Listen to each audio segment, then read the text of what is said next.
Bonjour et bienvenue dans la vidéo de révision consacrée à la révolution néolithique. On va d'abord essayer de se demander ce que veut dire le titre du chapitre, la révolution néolithique.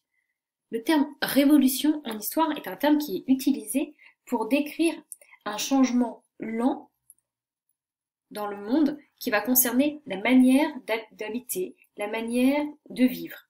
Donc ici, on va avoir un changement de mode de vie important qui va s'effectuer lentement, pas partout en même temps, mais en tout cas à une époque précise qui est quand même le néolithique. Le néolithique, c'est une période de l'histoire qui commence vers moins 10 000 et qui finit vers moins 3500.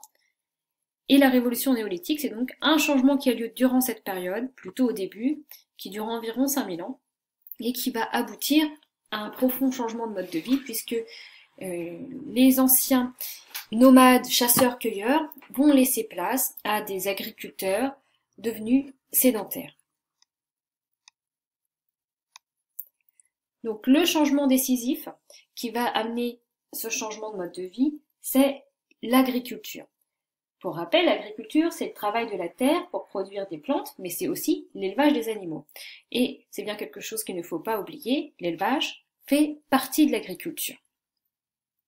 On voit ici dans cette carte que l'agriculture est née au Proche-Orient il y a un certain temps, puisqu'on date à peu près à moins 10 000 ou 10 000 avant Jésus-Christ cette apparition. Donc au Proche-Orient, vers moins 10 000, on voit apparaître la culture du blé, mais aussi l'élevage d'animaux comme les aurochs, les moutons, les chèvres ou les porcs. Cette révolution néolithique, cette invention de l'agriculture, va se propager ensuite dans d'autres régions. À partir du Proche-Orient vers l'Europe par exemple, à partir de la Chine vers le sud et l'est de l'Asie par exemple. Donc on a vraiment des choses qui apparaissent dans différents foyers et qui vont ensuite se propager au reste du monde. Donc on voit aussi que, en fonction des lieux, l'agriculture ne va pas recouvrir ni les mêmes cultures, au Proche-Orient le blé, au Mexique du maïs, en Nouvelle-Guinée des bananes, ni le même temps, moins 10 000 au Proche-Orient, moins 8 000 en Chine, moins 5 000 dans les Andes. Pour pouvoir pratiquer l'agriculture, les hommes du néolithique ont dû modifier leur environnement. Et pour cela, ils ont eu besoin d'outils. Souvenez-vous, la première modification importante concernait le défrichage des forêts. En effet, pour pouvoir avoir suffisamment de place pour faire des champs, pour cultiver, il a fallu abattre les arbres, enlever la végétation, donc défricher les forêts. Pour défricher les forêts, les hommes de cette époque utilisaient des outils bien particuliers, comme par exemple ici la hache en bois et pierre polie, qui sert donc à couper des arbres, à défricher. Ensuite, pour récolter ce qu'ils avaient semé et soigneusement sélectionné comme graines, une fois que ces céréales sont arrivées à maturation, on va donc les récolter à l'aide de la faucille en bois et pierre polie par exemple. La meule en pierre, elle, sert à moudre le grain récolté pour en faire de la farine et de la bouillie ou du pain.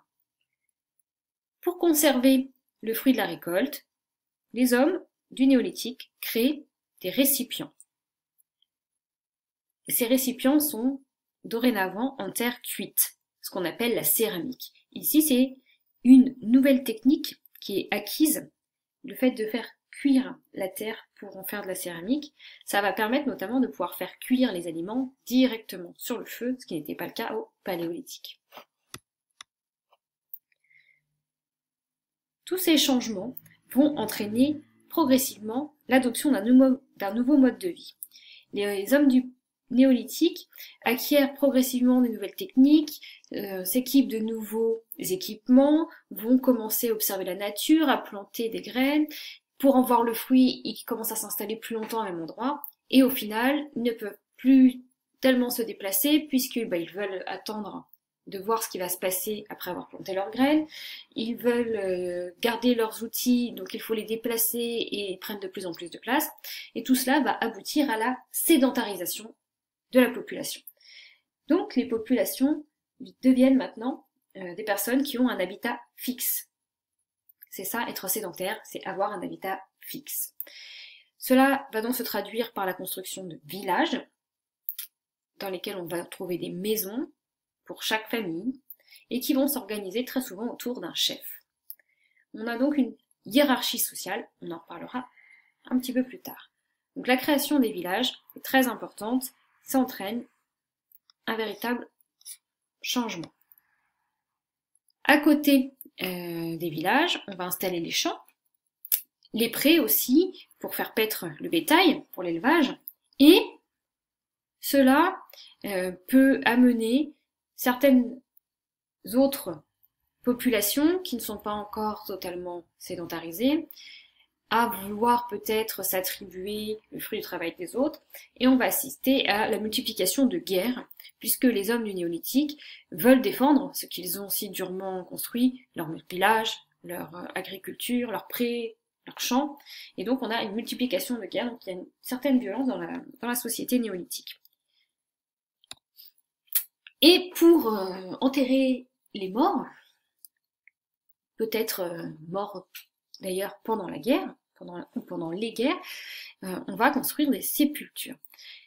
Ces sépultures sont encore largement visibles aujourd'hui, notamment en Bretagne, en France, où on a beaucoup de sites de mégalithes.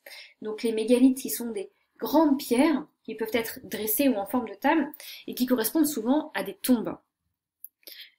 On va enterrer principalement les chefs, les personnes importantes, sous des tumulus, qui sont donc des amas de terre et de pierre, en dessous desquels on trouve des tombes, et principalement des tombes de chefs. Donc là, on voit vraiment à la fois l'apparition de croyances et l'apparition de hiérarchie sociale, puisque il y a des immenses sépultures pour les chefs. Donc voilà, ce qu'il faut vraiment retenir, c'est ces changements principaux, l'invention de l'agriculture, qui va entraîner la sédentarisation, donc un mode de vie qui passe au paléolithique de chasseurs-cueilleurs nomades à des hommes du néolithique qui sont des agriculteurs, éleveurs, sédentaires.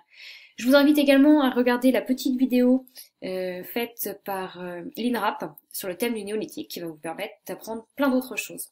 Je vous souhaite donc de bonnes révisions.